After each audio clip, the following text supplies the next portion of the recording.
Hello students, आज हम PT2 का जो आपका टेस्ट था उसको हम डिस्कस करने वाले हैं। ठीक है, तो दो बच्चे ऐसे थे जिनसे ये वाला क्वेश्चन गलत हुआ, वो एक एक नंबर से उनके क्वेश्चंस कम हो गए हैं, मार्क्स कम हुए हैं। ठीक है, अदरवाइज सारे का सारा पेपर उनका ठीक है, एक भी गलती नहीं है। आप एक बात को ना बेटा ध्यान से देखो जरा, अगर मैं लिखता हूँ A+3, ठीक है, अगर मैं 1/2 यहाँ पे लगाता हूँ, ठीक है, इसका मतलब क्या, अगर A+3 इंटू 1/2 लगाता तो इसका मतलब क्या है। ठीक है, इन दोनों को डिफ्रेंशिएट करने की कोशिश करो। इसका मतलब है कि ये वाला नंबर दोनों से मल्टीप्लाई हो रहा है, ब्रैकेट के अंदर आ गया ना, तो ये वाले नंबर तो ओपन है, तो मैं ये थोड़ी कर सकता हूँ इस वाले नंबर को उठा के इससे भी मल्टीप्लाई करूँ। ठीक है, आपकी इतनी सी गलती थी, इसको ध्यान में रखना नेक्स्ट टाइम। तो ये वाला क्वेश्चन ऐसे ही दिया होता, 2x - 3/4 dx करना था इसका, तो 3/4 जो है वो इसका नहीं है।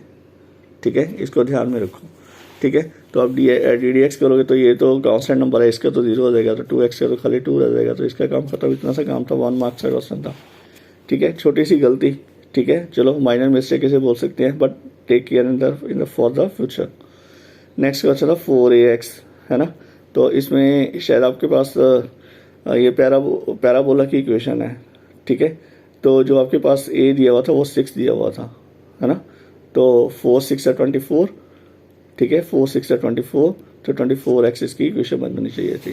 तो XY प्लेन दिया हुआ था, इसमें XY प्लेन है, तो XY प्लेन को XY प्लेन ही लिखेंगे और Z थोड़ा ना लिखेंगे। ठीक है, तो sin x into cos x, इसमें होता है first function into DDX of second plus second function into DDX of first. तो साइन का तो साइन रहेगा, कॉस का माइनस साइन बन जाएगा, फिर कॉस का कॉस है तो साइन का साइन का कॉस बन जाएगा फिर से। ठीक है, तो इनको आप खोल दोगे तो माइनस साइन स्क्वायर है प्लस कॉस स्क्वायर है। ठीक है, तो ये इसका आंसर बचेगा। नेक्स्ट में था 8 factorial by 6 factorial into 2 factorial. 8 factorial नीचे देखो मैक्सिमम जो है ना 7 है। ठीक है, तो हम लोग क्या कर सकते हैं, 8 इंटू 7 इंटू 6 कर दिया, नीचे 6 इंटू 2 इंटू 1 है, तो 6 से 6 काट दो, 2 के टेबल में 4 पे कट जाएगा, तो 4 7 है 28, इसका आंसर बचेगा। छोटे छोटे क्वेश्चन थे, आपने 1% क्यों गलतियाँ करी हैं।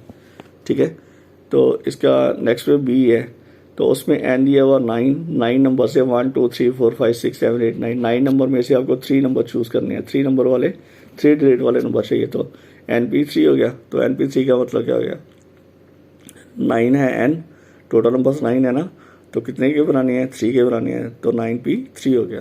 तो 9 फैक्टोरियल बाय 9 - 3 फैक्टोरियल हो गया।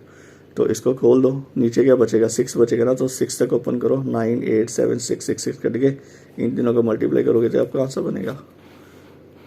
ठीक है, नेक्स्ट में फिर से x - a over x - b, तो इसका क्या होता है, ये डिवीजन में आ गया। ठीक है, तो ये फर्स्ट फंक्शन ले लो, इसको सेकंड ले लो, second into DDX of first minus first into DDX of second. ठीक है, तो x - b तो ऐसे ही रहेगा, x का इंटीग्रल हो गया डिफरेंशियल हो गया 1, और a तो कांस्टेंट है वो खत्म हो जाएगा। सेकंड में x - a बचेगा, उसमें भी x की वैल्यू 1 आ जाएगी, तो b 0 हो जाएगा। ठीक है, आपके पास बचेगा क्या, x - b minus x plus a बचेगा। ठीक है, तो x कट जाएगी, तो a plus b over x - b का होल स्क्वायर हो जाता है, नीचे वाली टर्म को स्क्वायर में कन्वर्ट करना होता है।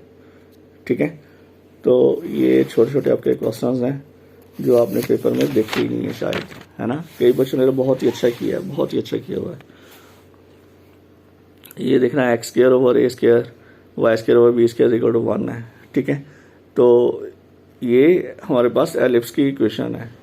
ठीक है, तो इसमें आपको वैल्यूज दी हुई थी शायद, है ना, इसमें आपको वैल्यूज दी हुई हैं, तो ये इक्वेशन ही आपको खाली बनानी थी, कुछ नहीं करना था और, है ना।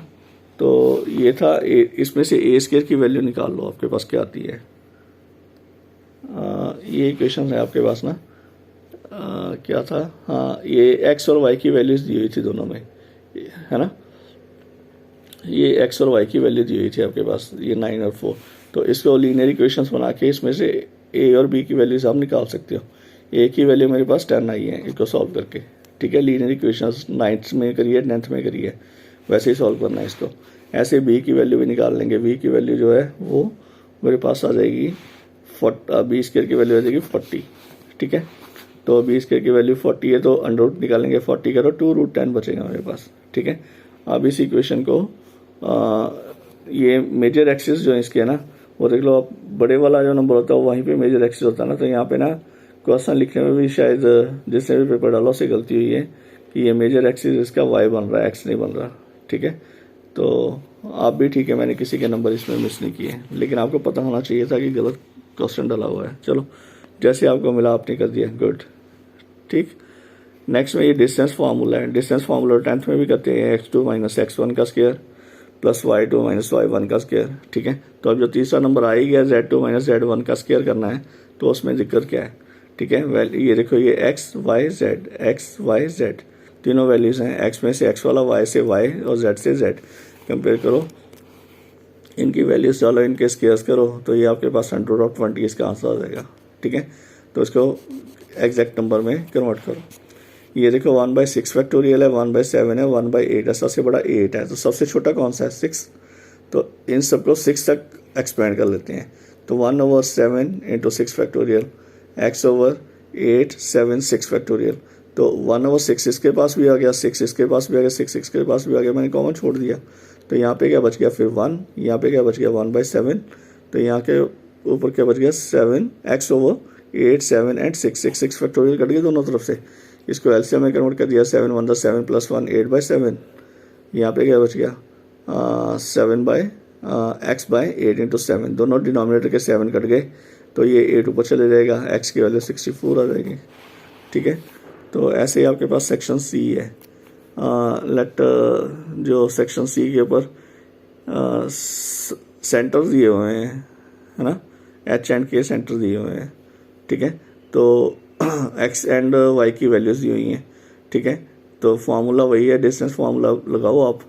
ठीक है, इसकी शायद फिगर ऐसे थी, सर्कल था बना हुआ, तो यहाँ पे पॉइंट दिए होते 4 और 1, एक और पॉइंट दिया हुआ था, ये सेंटर है ना, ये सेंटर है, ये डिस्टेंस निकाल लो, ये डिस्टेंस निकाल लो। ठीक है, तो एच एंड के इसके सेंटर आपको लेट करके इसको चला सकते हो।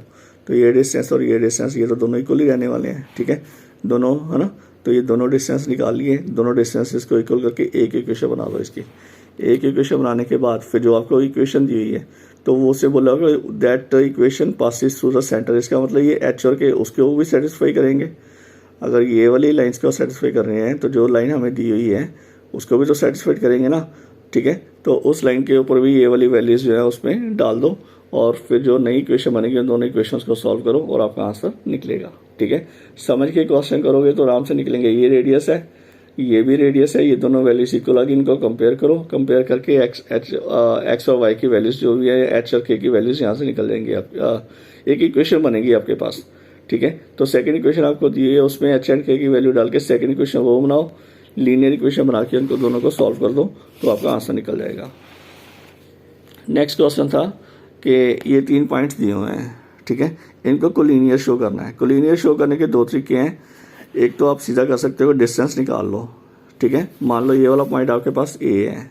ठीक है, ये क्या है, बी है, ये वाला पॉइंट कौन सा है, सी है।